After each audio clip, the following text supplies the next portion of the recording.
kama hauna uwezo wa kuhimili mikiki ya jela na kuuzwa utumwani kwenu wakakaa kama mtu aliyekufa, maana yake hauwezi ukawa waziri mkuu kaongoza sasa. Sasa huyu anayetaka neema ya Yusufu ana uwezo wa kutembea kuishi utumwani, ndugu akahesabu amekufa. Hauwezi ukawa waziri mkuu kwa sababu mtembeo wa Yusufu hauwezi. Kama haujui namna ya kuchunga kondoo na hauna mbinu za kulinda kondoo, manake hujakaa polini, kila kitu kinakutegemea wewe. Ukifeli ndo vitu vimeanguka, uwezi ukawa mfalme. Kwa maana nafasi ya mfalme ni nafasi ya mtu ambaye anategemewa ili taifa lisimame. Mfalme akiyumba, taifa limeshayumba. Kwa kama hauna uwezo wa kuwapigania hata kondoo wachache, manake hata neema ya Daudi haikufanya. Soma kitabu cha Samueli. Mungu anasema hivi, Samueli nenda kwenye uzao wa Yese, nimejipatia, sio kwamba nilipanda ufalme ndani. Asema nimejipatia mfalme kule. Asemi kuna mtu nilimuumba amezaliwa aje kuwa mfalme.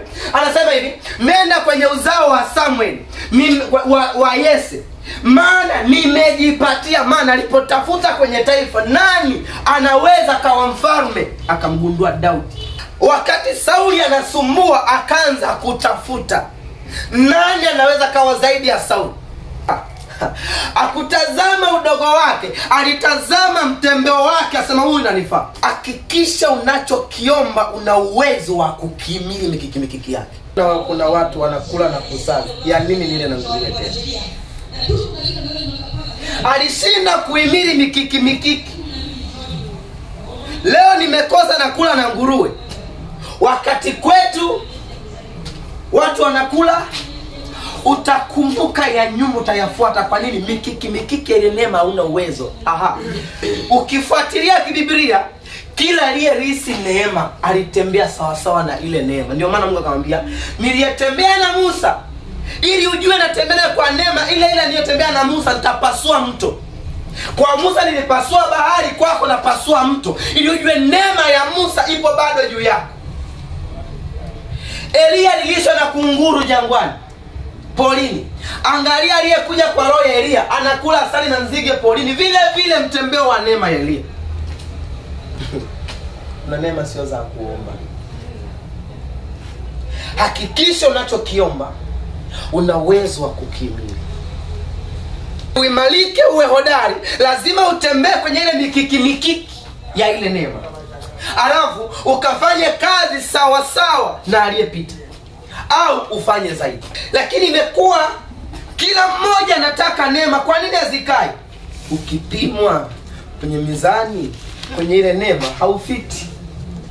Cha kwanza, unapoitafuta neema au unataka kutembea kwenye ile neema, anza kufuatilia mtembeo wa ile neema, alafu kagua upate usahihi wa ule mtembeo, alafu kubali na sapo, nitatembea. Je, yakilitokea kama haya nitayahimili? Sio kwamba nitaweza wakati hayatokea. Wewe ndio unasema mimi siwezi kukukataa, ulipofika siku akumkataa. Cha kwanza, chunguza neema, ingia mbele za Mungu, omba. Ubatizo na utaka, manake ubatizo wa moto ni ubatizo wa neema. Sawa? Amen. Ndio maana kinapenda kusema mtabatizwa ajata. Kina Petro alibatizwa ubatizo wa moto, si wa maji.